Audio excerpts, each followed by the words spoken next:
पे सब लोग ये कहते हैं कि मांस मछली खाना चाहिए, और अगर ये खाएंगे नहीं तो भगवान ने बनाया ये खाने के लिए।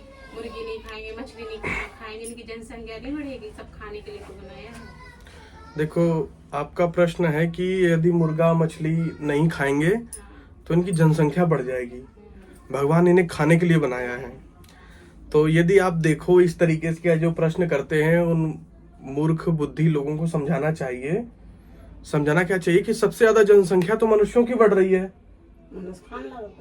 तो आपने क्या मनुष्यों को खाना क्यों नहीं प्रारंभ कर दिया? जैसे किसी के 7 बच्चे हैं, वो क्या करे कि 4 को खा ले, 3 को रख दे, फिर यदि भूख लगे फिर 1 को खा ले। तो मनुष्यों ने कभी ऐसा तो नहीं किया कि अपने बच्चों को खाना प्रारंभ कर दिया। तो किसने आपको यह अधिकार दे दिया कि आप दूसरों के बच्चों को खाना चाहते हैं? क्या ये दुनिया आपने बनाई है? क्या ये दुनिया आपकी बनाई गई है? क्या आपने उन पशुओं को आपने बनाया है? यदि आपने किसी को बनाया नहीं, यदि आपने किसी को सृजन नहीं किया, तो आपको हत्या करने का अधिकार किसने दे दिया भाई?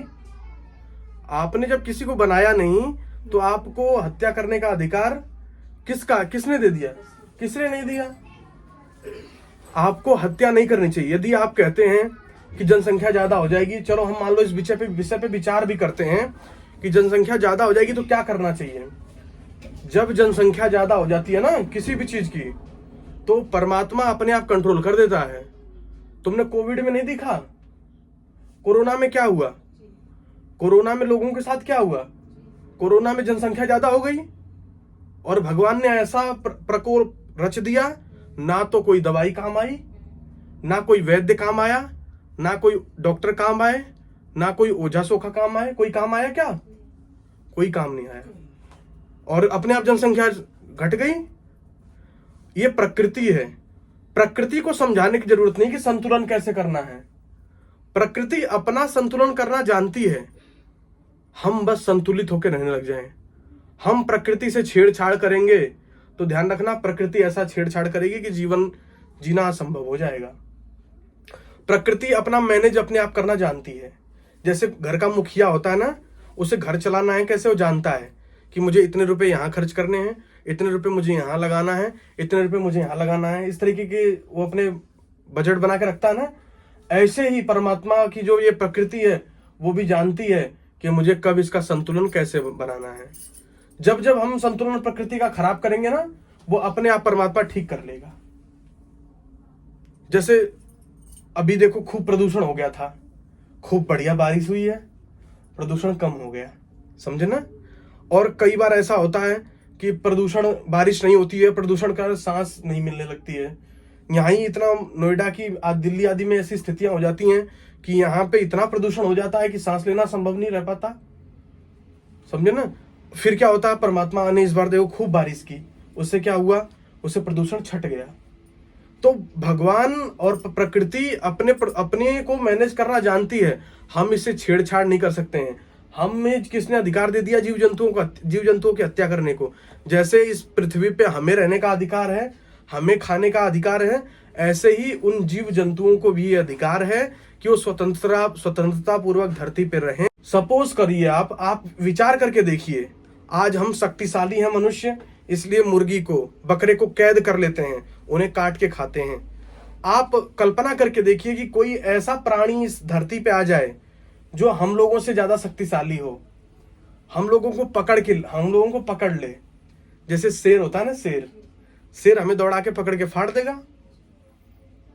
हम क्या करते हैं, उससे डरते हैं, उसके पास नहीं जाते हैं। अब हम संसार के प्रपंच बना के, एक जाल बिछा के उसे पकड़ ले, बात अलग है। लेकिन कोई ऐसा प्राणी आ जाए जो उन मनुष्य से ताकतवर हो और उस जाल वाल के कब्जे में नहीं आता हो, कोई ऐसा प्राणी आ जाए, मनुष्य पे हावी हो जाए, वो जब इच्छा करे तब किसी के बच्चे को उठा ले गया, फाड़ के खा लिया। जैसे कुछ गांव में होता था ना पहले कि झोपड़ी घरों में सोते थे, जानवर आया रात में बच्चों को उठा ले गया, भेड़िया आया बच्चों को उठा ले गया, फाड़ के खा गया। शेर आया, बच्चे कहीं खेल रहे हैं, शेर आया, उस बच्चों को मुंह में दबा के लग गया, फाड़ के खा लिया। होता था ना। ऐसी स्थितियां यदि हो जाए कि कोई ऐसा प्राणी आए जो हम लोगों पे हावी हो जाए, मनुष्यों से ज्यादा शक्तिशाली हो और मनुष्यों को, बच्चों को खाने लग जाए, तुम्हारे सामने तुम्हारे बच्चों को गर्दन रेत दे तुम लोगों को पकड़ के, तुम लोगों को कैसा लगेगा? क्या ठीक लगेगा? यदि जब आप लोगों को ठीक नहीं लगेगा तो कल्पना करके देखिए कि आप लोग जो छोटे छोटे जानवरों के साथ ऐसा व्यवहार करते हैं, कभी मुर्गे को उसकी माँ के सामने काट देते हैं, कभी बकरे को काट देते हैं, कभी मछली खा रहे हैं, तो क्या उनको पीड़ा दर्द नहीं होता? सबका हृदय रोता है। हम अभी कुछ दिन पहले एक वीडियो देख रहे थे, उसमें एक कुत्ता था, जो कुत्ते का बच्चा था, उसका मालिक उसे मारने जा रहा था उस बच्चे को। तो जो उसकी माँ थी वो उसे अपने पैरों से बचा ले रही थी कि मत मारो इसे, अपने पैरों से बचा रही थी। मालिक उसके बच्चे को मारने जा रहा था अपने चप्पल से ऐसे करके, तो वो अपने पैरों से ऐसे उसे छुपा रही थी। हाँ, छुपा रही थी। उसकी ममता कितनी है, उसकी ममता ना होती तो क्यों छुपाती वो? इसका मतलब प्रेम उनमें भी है, करुणा उनमें भी है, हाँ, दया उनमें भी है, परंतु हम बताओ उन्हें काट काट के खाते हैं। क्या ये अच्छा व्यवहार है?